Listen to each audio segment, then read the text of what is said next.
When our old roles fade or change, it can feel like the ground is shifting beneath us. For decades, many of us built our lives around being the mom, the wife, the caregiver, or the dependable volunteer. Those roles gave structure, purpose, and a sense of identity to us. But when kids grow up, careers shift, or caregiving ends, the brain interprets that loss of familiarity as a threat. Life after 50 is a plot twist which no one actually prepared us for, especially for Christian women, because we were brought up in the church where our identity was tied to roles like wife, mom, caregiver, and ministry helper. And when those roles shift, we're left asking, who am I now? Keep watching for 3 ways you can recover your identity in this new season, and don't forget to sign up for our free Midlife Emotions Masterclass. The link is below. Welcome to the real world. It sucks. You're gonna love it. The amygdala, our brain's built-in alarm system, fires off anxiety, while the dopamine pathways that used to light up with everyday tasks goes quiet. Spiritually, this can stir questions like, who am I now? What's God asking of me in this season? The good news is that through neuroplasticity and faith, we're not left empty.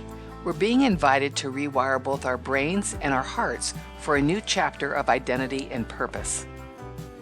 But here's the truth. Your brain is designed to crave stability. When familiar roles change, the amygdala, that's your brain's alarm system, lights up like something's wrong. You may feel anxiety, grief, or even panic. These emotions are very, very normal and can occur whether you want them to or not. It's your brain's built-in alarm system trying to protect you, even when the danger is simply a life transition. It's the way we're made.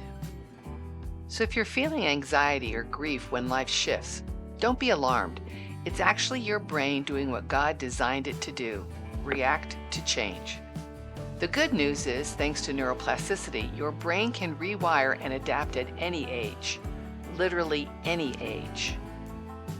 But to be clear, it doesn't happen automatically. It requires intentional practice, just like learning a new skill. Repeated, focused actions signal your neurons to fire together, which wires them together into lasting patterns. In midlife, this is especially powerful. With deliberate choices, you can literally reshape your brain toward resilience, peace, and purpose. Here are some very helpful tips to reclaim yourself. Revisit your roles versus identity. Your roles are what you do, the hats you wear: mom, partner, employee, caregiver. Your identity is your deeper sense of self, your values, and the core of who you are. As a Christian, part of your identity is who you are in Christ. And that never changes, even when your roles do. Roles can shift, but inner identity remains. Make a list of the various roles you've had in your life and circle the ones that have shifted. Then remind yourself, those are roles, not identity. Who you are at your core and your identity in Christ haven't changed. This activity calms the brain's alarm center, the amygdala, and it strengthens your prefrontal cortex. That's the logical or wise part of your brain that helps you see the bigger picture. Practice daily affirmations of your purpose. Pick 3 verses from Scripture that resonate with you about who you are in Christ.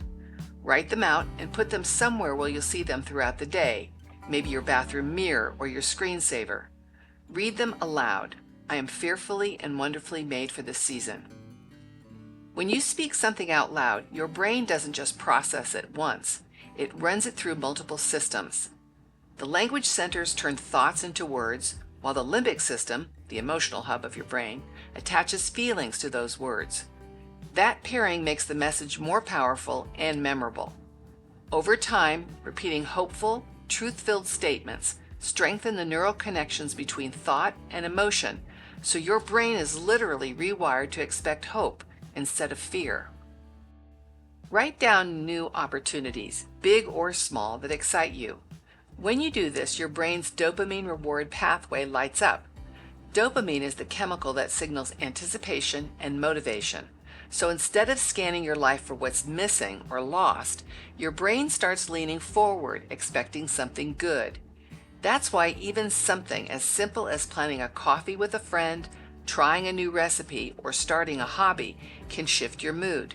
It's how God wired us to look toward new beginnings with hope, not just cling to the past.